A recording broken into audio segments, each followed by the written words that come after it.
Well, our coverage of the conflict in the Caucasus continues here on RT.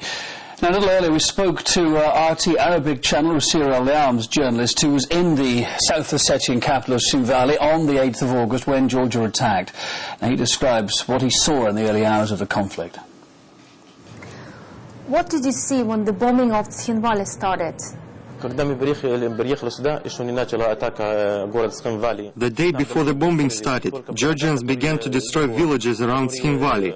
I saw a woman being burned and a man who shot himself. On the next day, the press secretary of the peacekeeping forces told us that the Georgians are going to bomb Tskhinvali in several minutes. Just 5 minutes later, the bombing started. We had no electricity. The sky was flashing with bombs. 2 hours later, all the journalists went to the peacekeepers' headquarters. After the bomb dropped just several meters from the building, the peacekeepers hid us in the basement. Now, were the civilians warned that the bombing would start, and were they given a chance to evacuate the area?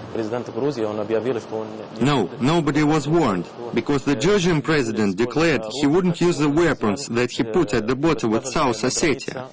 This announcement came the same day as the bombing started in Tskhinvali.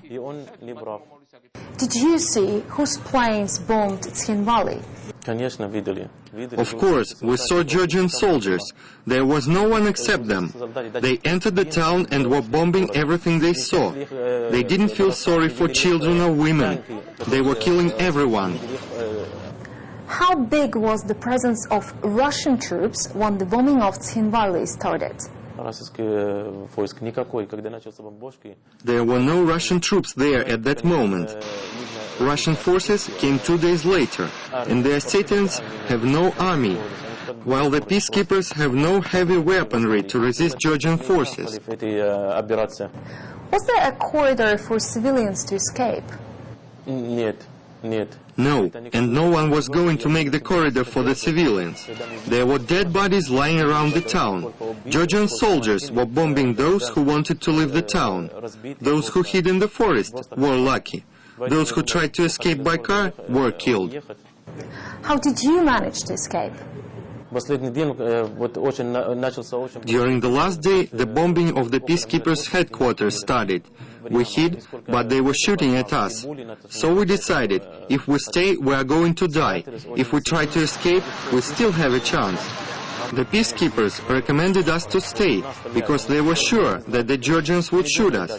But we got into the cars with women and children and went away. We wrote that we are the press on our cars, but the Georgians started shooting at us. The dust that rose as we were bombed helped us to escape, as the Georgians could hardly see us. How were civilians escaping? Only yesterday and today they were given a chance to escape, because Russian soldiers entered Tskhinvali and are releasing civilians from there. But there are lots of dead bodies in cellars and ruined houses. The smell of dead bodies is already in the air in the town. First-hand account there from Rusir Al-Yam, journalist, that's RT's Arabic sister channel. Okay, Tuesday, 12th of August, it's coming up to 5 to 11 now in the morning here in Moscow. Now, the Olympics, of course,